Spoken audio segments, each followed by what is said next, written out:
Tu vas jamais y arriver, tu vas jamais y arriver, tu vas jamais y arriver, tu ne verras jamais le sommet. Il y a des gens qui me disaient que j'allais jamais m'en sortir. 10% de la population mondiale est concernée par le handicap, dont environ 80% vit dans les pays en voie de développement. L'IPAD-MC, l'association Inclusion des personnes amputées et déficientes motrices de Côte d'Ivoire, œuvre depuis sa création à la prise en compte des personnes à mobilité réduite dans la société ivoirienne. L'Observatoire des mobilités africaines est parti à leur rencontre afin de comprendre leur mobilité et cibler les priorités d'action pour améliorer la mobilité des PMR en Côte d'Ivoire. Au niveau des chiffres, je vais me baser sur le recensement de 2014 qui donne 453 453 personnes en situation de handicap en Côte d'Ivoire. Et parmi ces personnes-là, le type de handicap qui est majoritaire, ce sont les personnes handicapées motrices. Et là, elles font 39,70% de l'effectif avec plus de 87 000 personnes handicapées. Après eux, on a les bègues et aussi il y a une forte proportion de personnes non-voyantes qui font plus de 33 000 personnes handicapées. Et après les personnes sourdes muettes, on a 32 000 personnes handicapées.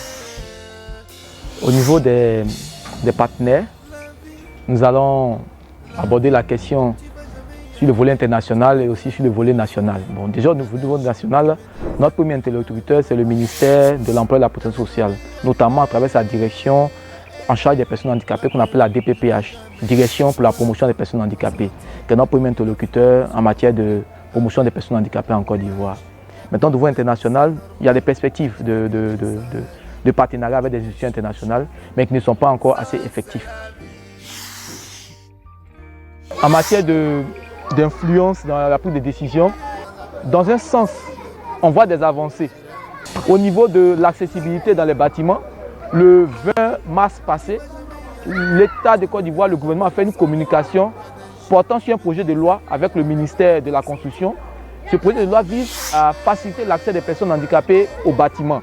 Donc nous croyons que ce sont des avancées et cela est dû au plaidoyer des personnes handicapées pour l'inclusion de la société. Nos priorités sont de 3 ordres. D'abord, nous croyons que l'État doit faciliter l'accès au matériel orthopédique adapté pour aider les personnes handicapées à pouvoir avoir une bonne mobilité.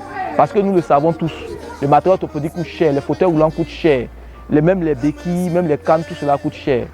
Les prothèses, là, on ne parle pas. Donc nous croyons que l'État doit avoir une politique pour défiscaliser ce matériel pour qu'il puisse rentrer et que véritablement les personnes handicapées puissent bénéficier au niveau de leur mobilité. Secondo, nous avons les moyens de transport qui ne sont pas du tout accessibles. Nous croyons que l'État doit défiscaliser ou bien faire des rabattements fiscaux aux entreprises qui font rentrer des véhicules adaptés aux personnes handicapées. Je prends carrément le cas de la Sotra et même de certaines compagnies de transport qui sont dans ce pays. L'État doit les inciter à faire venir des véhicules qui sont assez accessibles aux personnes handicapées. Le troisième volet, c'est au niveau de notre autonomisation financière.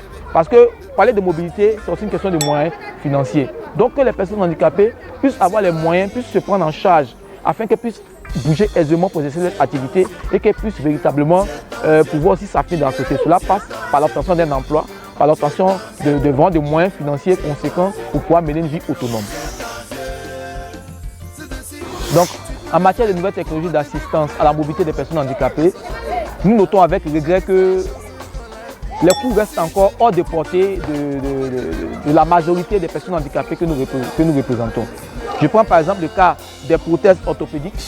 Celle que je porte comme ça, qui est d'une autre époque, coûte aujourd'hui environ 200-250 000. Et la prothèse de haute technologie, la prothèse high-tech peut aller dans le million, voire des millions. Je crois que ce n'est pas la portée de tous.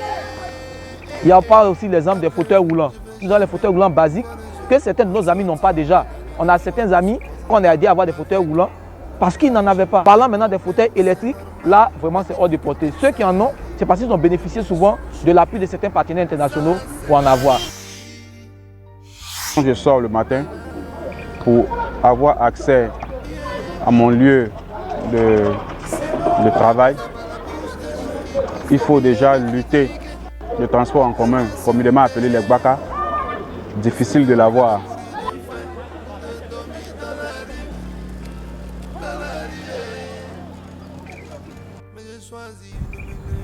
Pour que je puisse vraiment me déplacer, je me demande tout simplement au gouvernement d'appliquer la Convention des Nations Unies relative aux personnes handicapées. Par exemple, concernant les bâtiments, la Convention des Nations Unies dit un bâtiment qui est construit, il faut forcément des rampes pour que les personnes en situation de handicap puissent avoir accès à tous les niveaux. Tout ce que je demande, c'est vraiment dit, il faut que le gouvernement applique cette convention pour faciliter la mobilité des personnes handicapées. Notre vision de l'Afrique de demain s'inspire de la vision même d'IPADMC, qui est celle de voir une Afrique parfaitement inclusive dans laquelle les personnes amputées déficientes motrices jouissent pleinement et entièrement de façon effective de leurs droits sur la base de l'égalité avec les autres. Pour moi, l'Afrique de demain doit prendre en compte tous ces enfants qui sont les personnes valides et aussi les personnes handicapées. Quand on est handicapé, ce n'est pas une fatalité. On a vu tous le cas des États-Unis d'Amérique où un handicapé fut président. Donc, chers Africains, l'Afrique de demain, ça concerne tout le monde. Et nous faisons partie de l'Afrique de demain. Je vous remercie.